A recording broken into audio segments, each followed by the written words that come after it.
वो serving minister थे जब उनकी डेथ हुई, भले उन पे केसेस चल रहे थे पर वो सर्विंग मिनिस्टर थे, तो तुम्हें उन्हें सल्यूट करना होगा as an IPS officer, as an ASP of the of Mokshgarh and everything. तो उस वजह से कहीं ना कहीं पुलिस ऑफिसर्स को कुछ प्रोटोकॉल फॉलो करने होते हैं। मंत्री जी को सल्यूट करना होगा। जागृति, मंत्री जी के पार्थिव शरीर को सल्यूट करोगे? नहीं सर, मैं एक क्रिमिनल को सल्यूट नहीं करूँगी। जागृति, ये तुम्हारे घर का निजी मामला नहीं है। ठाकुर साहब मंत्री और हम सब लोग पुलिस ऑफिसर हैं। हमारी अपनी किताब में लिखा है एक सर्विंग मिनिस्टर को स्टेट का ऑनर होना चाहिए। इसे न तुम बदल सकती हो नहीं मैं, इसलिए तुम इन्हें सल्यूट करो। जागृति बस कालीकांत ठाकुर को उनके हर किए की सज़ा दिलाना चाहती थी।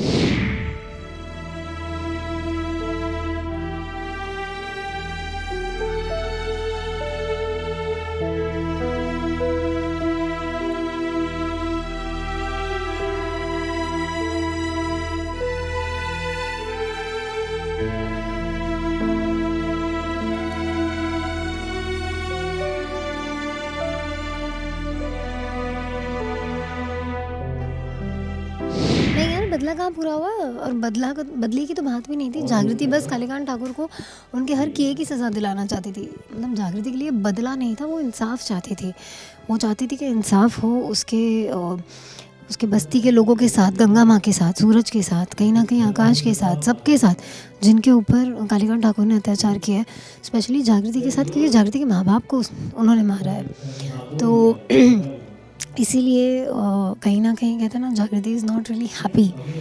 मतलब उसे वो हैप्पी से भी ज़्यादा उसे वो सेटिस्फैक्शन नहीं है, क्योंकि वो उन्हें सज़ा दिलाना चाहती थी। वो उनकी जान नहीं लेना चाहती। अगर जान लेना ही इम्पोर्टेंट होता तो जब उन्हें गोली लगी थी तभी ही वो ठीक हो जाती कि ठीक है यार, लग गई गोली, कोई बात नहीं है एंड एवरीथिंग। बट ऐसा नहीं है।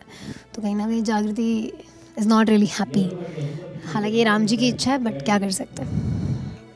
मतलब DIG सर कहते हैं अगर तुमने सल्यूट नहीं किया तो तुम्हें सस्पेंड किया जाएगा, क्योंकि वो सर्विंग मिनिस्टर थे जब उनकी डेथ हुई। भले उन पे केसेस चल रहे थे पर वो सर्विंग मिनिस्टर थे, तो तुम्हें उन्हें सल्यूट करना होगा as an IPS officer, as an ASP of the of Mokshgarh and everything. तो उस वजह से कहीं ना कहीं जागृति को कहा जाता है सल्यूट करेंगे। जागृति कहती है कि नहीं करूँगी।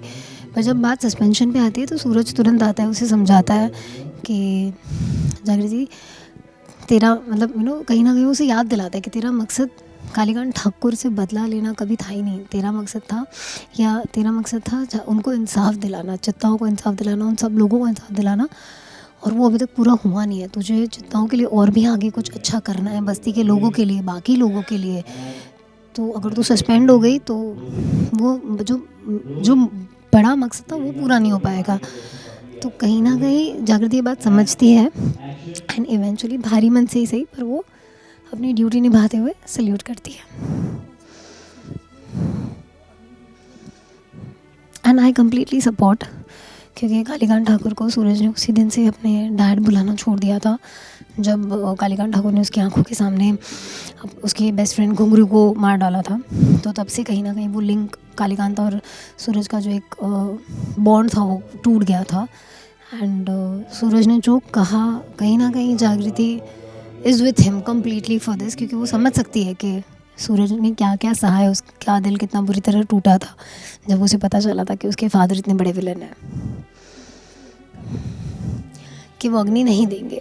सूरज ने मना कर दिया, साफ साफ इनकार कर दिया कि वो कालीकांत ठाकुर को ना मुखाग्नि देंगे ना अग्निदाह देंगे। जिन्हें आप मिनिस्टर कह रहे हैं, वो मिनिस्टर की चित्ताओं की लाश पे चढ़कर बने। सर अगर उस दिन कालीकांत ठाकुर को गोली नहीं लगती तो कोर्ट उन्हें आजीवन कैद या फांसी की सज़ा देती। सॉरी सर, मुझसे नहीं होगा। मैं एक क्रिमिनल को नहीं करूँगी। जागृति, हम सब लोग यहाँ खड़ा होकर तुम्हारे पास तो नहीं आए। It's an order. तुम इन्हें सल्यूट करो वरना सस्पेंशन के लिए तैयार रहो। सबने सुनाई थी यार, क्या मूवी करेगा, मूवी की और देखा वहाँ समझ में आते ही इस्लाम देना पड़ रहा है। और गार्ड पोजीशन, और देखा सबने वहाँ पे गन्स ली, ये किया और सब लोड किया। चार जागृति थे। और फायर पोजीशन, फायर पोजीशन, सबने हेड डाउन किए। कंटिन्यू। फायर हुए, ये हुआ ये आगे फायर, और एक चिता को आग लगा, उन्हें फ्लेम दे दो। ये भाई